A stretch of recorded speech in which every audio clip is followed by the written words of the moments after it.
राजमाता अहिल्यादेवी होळकर, घरतेचे शिल्पकार डॉक्टर बाबासाहेब आंबेडकर, कर्मवीर भाऊराव पाटील, मा जिजाऊ, क्रांतीज्योती सावित्रीबाई फुले, अण्णाभाऊ साठे अशा सर्व महापुरुषांस प्रथम मी मानवंदना देतो, मानाचा मुजरा करते, माझ्या शब्दांना सुरुवात करते.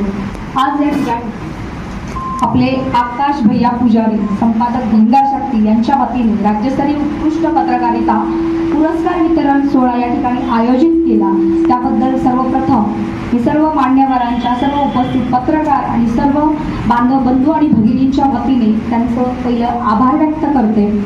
या ठिकाणी मंचावर उपस्थित असणारे प्रमुख पाहुणे ॲडव्होकेट सचिन जोरे ज्यांनी आपणास त्यांचं मनोगत व्यक्त केलं, माजी न्यायाधीश, प्रदेश सचिव, राष्ट्रवादी युवक काँग्रेस, तसेच राहुल शेख चितळकर पाटील, माजी नगराध्यक्ष, आळंदी नगर परिषद, आळंदी देवाची, स्वतः विशाल भागवत, संस्थापक सूत्रबंधन मंगल कार्यालय, आळंदी देवाची, हनुमंत शेठ दुधाळ, उद्योजक, पुणे, विठ्ठल रुपनवर, संस्थापक जय मल्हार युवा संघटना, ज्यांनी मनोगत व्यक्त केलं ते देवकाते सर आणि थोरे सर. या सर्वांना मीही खूप त्यांचं मनोगत ऐकलं आणि विचार केला की खरोखर आज आपल्यातले युवा बांधव किंवा पुढे येणारे जे लोक आहेत त्यांचे विचार विनिमय करण्यासाठी असे कार्यक्रम आयोजित केलेच पाहिजेत. मी स्वतः एक महिला संपादक आहे. महाराष्ट्र शासनाची मी पण एक अधिस्वीकृत पत्रकार धारक आहे. गेली 10 वर्षापासून, आकाशला माहीत आहे, गेली 10 वर्षापासून साप्ताहिक अहिल्या किरण नावाने साप्ताहिक बारामती या ठिकाणी प्रकाशित होत असते. पहिलं मासिक होतं, परंतु अहिल्या किरण या नावाने महाराष्ट्रात चालवणारी मी पहिली महिला होते. आणि सांगायचा उद्देश एक आहे, नोटाबंदी झाली होती 8 नोव्हेंबर 2016. हा काळा दिवस कोणीही विसरू शकणार नाही. मासिक चालवताना महिन्याला 40,000 जो खर्च यायचा, कारण ते कलरचं मासिक होतं, मॅगॅझिन होतं. मॅगॅझिन चालवताना 40,000चा खर्च महिन्याला भागवणं नोटाबंदीच्या काळात अवघड होतं, पण मी थांबले नाही. मासिकाचं रूपांतर मी साप्ताहिक केलं, परंतु अहिल्या किरण नाव मी बंद पडू दिलं नाही. आता 1 जून रोजी त्याला ते 10व्या वर्षात पदार्पण करत आहे. त्यामुळे मलाही सांगायला आनंद होतो, आकाश सारखा आपला बांधव धनगर शक्ती नावाने जे साप्ताहिक चालवत आहे अशा युवकांना पाठबळ देण्यासाठी आज मी या ठिकाणी उपस्थित राहिली आहे. आकाशला माहिती आहे माझं आता शेड्यूल खूप टाईट आहे.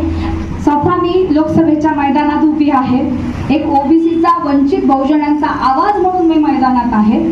मागील जिल्हा परिषद सुद्धा मी लढवली होती, परंतु आज मला एक लग्नही आहे 3:30 वाजता. आकाशसाठी मी या ठिकाणी आलेली आहे, कारण आपले युवक कुठेतरी पावलं टाकत असतात, तर त्यावेळेस आपलंही कर्तव्य असतं त्यांना कुठेतरी पाठबळ द्यावं. आणि या पाठबळासाठी किंवा या प्रेरणा देण्यासाठी त्यांना पाठीशी हात देणं पण आपलं गरजेचं असतं, म्हणून मी या ठिकाणी उपस्थित आहे. तसं बघायला गेलं तर मतदारसंघात माझे रोज सकाळी 8-8:30 पासून ते रात्री 10 पर्यंत दौरे चालू असतात. माझा आवाजही तुम्हाला दिसत असेल, बोलून आवाज पूर्ण फाटला होता. परवा तर आवाजच निघत नव्हता, म्हणून एक दिवस थोडासा आराम घेतला आणि परत कालपासून दौरे चालूच आहेत. 2-2.5 महिन्यापासून मतदारसंघात आम्ही फिरत आहोत.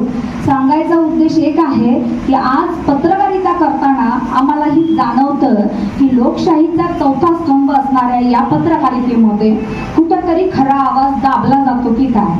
आपणाला माहित आहे, आत्ता नुकतंच आकाशबाईलाही माहित आहे, सगळ्यांनाच माहित आहे, लोकशाही हा चॅनल काही दिवस बंद होता, बरोबर ना. म्हणजे कुठं आवाज जर खरा उचलला तर आवाज दाबण्याचं सुद्धा काम सरकारकडून केलं जातंय. आपल्याला माहिती आहे, आज रात्रीच बघितलं केजरीवाल साहेबांना ईडी कडून अटक होणार. की 2 महिन्यापूर्वीच आम्हाला कुणकुण लागली होती की इलेक्शनच्या पहिले 8 दिवस 10 दिवस आधी त्यांना अटक करायचं प्लॅनिंग झालेलं आहे. कारण LCB LIV कडून आपल्यालाही रिपोर्टिंग होत असतं. आणि दिल्ली या ठिकाणी पण डिसेंबरमध्ये मी एक आंदोलन घेतलं होतं की ओबीसीची जातनिहाय जनगणना असेल, मेंढपाळांचे प्रश्न असतील, धनगर आरक्षणाचा, ST आरक्षणाचा नियमाची अंमलबजावणीसाठी जर राज्य सरकार घटना दुरुस्ती करत नसेल तर केंद्र सरकारने केंद्रीय मंत्री पाटसकर असतानाच 1956चं लोकसभा बिल पुढे करून राज्याला कसे निर्देश करावे म्हणून शेवटचं एक आंदोलन दिल्ली या ठिकाणी जंतर मंतरवर घेतलं होतं.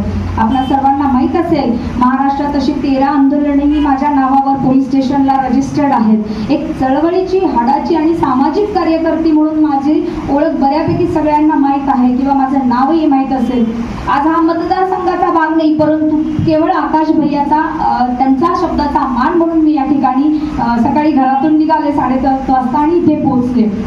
मला सांगायला आनंद होतो की आज आकाश भैयामुळे इथे आपल्या संजीवन समाधी सोहळ्याचं मी दर्शन घेतलं. मीही टेंभुकर महाराजांची नात आहे. नामदेव महाराज टेंभुकर नाव ऐकलं असेल. माऊली महाराज टेंभुकर, ज्ञानेश्वर माऊली टेंभुकर, सोपानकाका टेंभुकर, महादेव टेंभुकर, वासुदेव टेंभुकर हे जे कीर्तनकार आहेत त्यांची मी भाची आहे.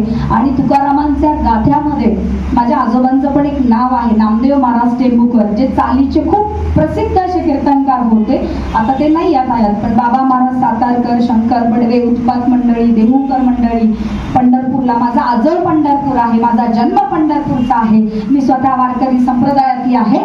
त्यामुळं देहू, आळंदी या जागेची महती मला माहीत आहे. आणि या जागेच्या या पुण्य या ठिकाणी हा कार्यक्रम आकाश भैयांनी आयोजित केला आणि 2-4 दिवसावर बीज तुकाराम बीज आहे. माझंही चांगलं दर्शन झालं. त्याबद्दल आकाश भैयाचेही मी या ठिकाणी आभार व्यक्त करते.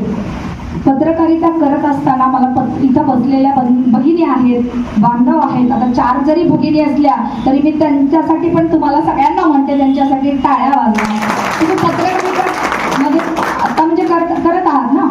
तर पत्रकारिता करत असताना महिलांना पण अनेक अडचणींना सामोरं जावं लागतं. गेल्या 10 वर्षात मी सुद्धा हे अनुभव घेतलेले आहेत. परंतु आपलं लिखाण कुठेही थांबवता कामा नये. आज मी पण खूप बिझी शेड्यूल मध्ये असले तरी काही ना काही थोडं थोडं लिखाण मी करत असते आणि ते लिखाणाच्या माध्यमातून जनतेपर्यंत पोहोचवण्यासाठी किंवा जी चळवळ आपण हाती घेतलेली असते ती चळवळ असते एक जागृतीची.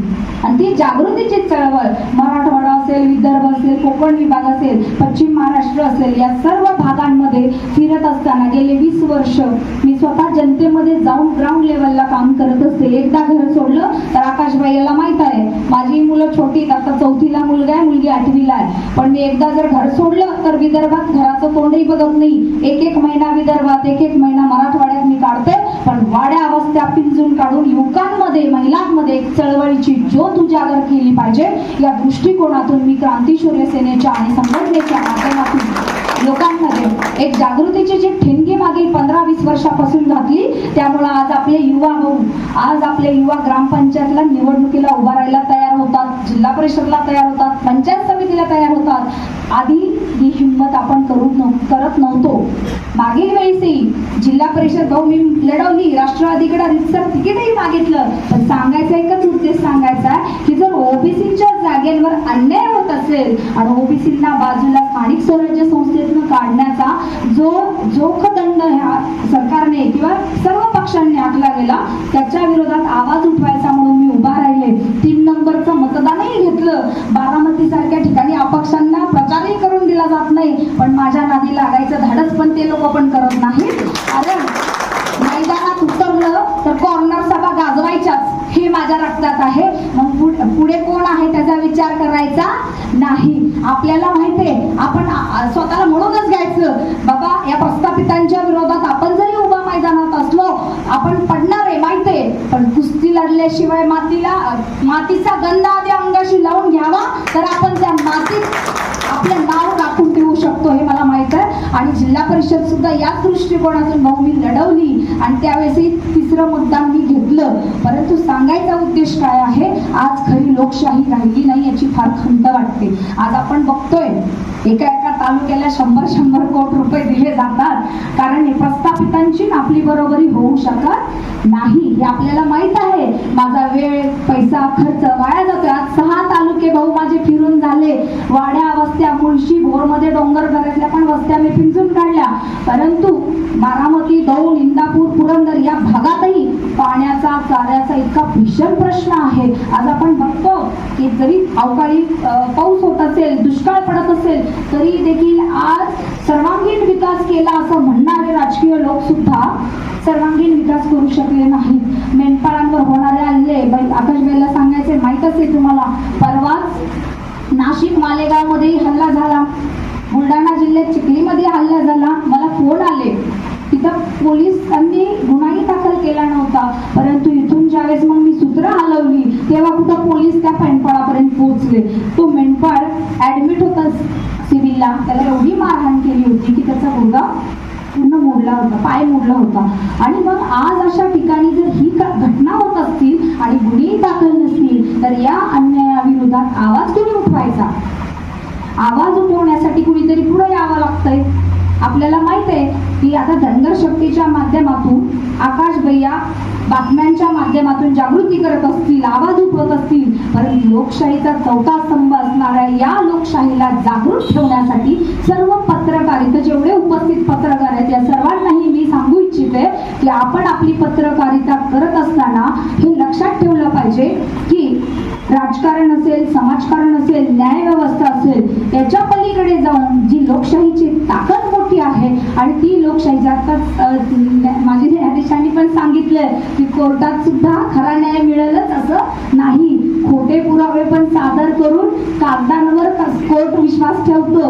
आणि आम्हालाही खंत वाटते, मागे न्याय विभागाकडे आणि सामाजिक न्याय विभाग, महसूल विभागाकडे मी तक्रार केली होती दिल्लीपर्यंत की महसूल, आपल्याला सगळ्यांना माहित आहे, आता आमचं प्रांत ऑफिस असेल किंवा कलेक्टर ऑफिस असेल, महसूल विभागाच्या अनेक केसेस, म्हणजे तो म्हातारा मरून गेला तरी त्या केसचा निकाल लागत नाही. 20-20 वर्ष, 30-30 वर्ष त्या SDO ऑफिसला, कलेक्टर ऑफिसला लोक खेटं घालत असतात, परंतु त्यांना कुठेही न्याय मिळत नाही. याच्यावर आवाज कुठेतरी उचलला गेला पाहिजे. आणि ही सुद्धा गोष्ट पत्रकारिता करत असलेल्या पत्रकारांनी लक्षात ठेवली पाहिजे की सामान्य माणसासाठी आवाज उठवणारी आपली लेखणी, जिला धार असली पाहिजे आणि ती सामान्यांपर्यंत पोहोचली पाहिजे.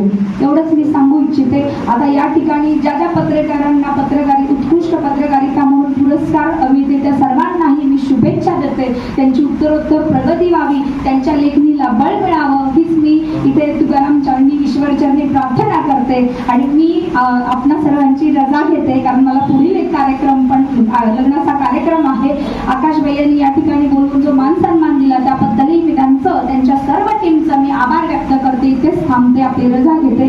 जय मल्हार, जय आहे.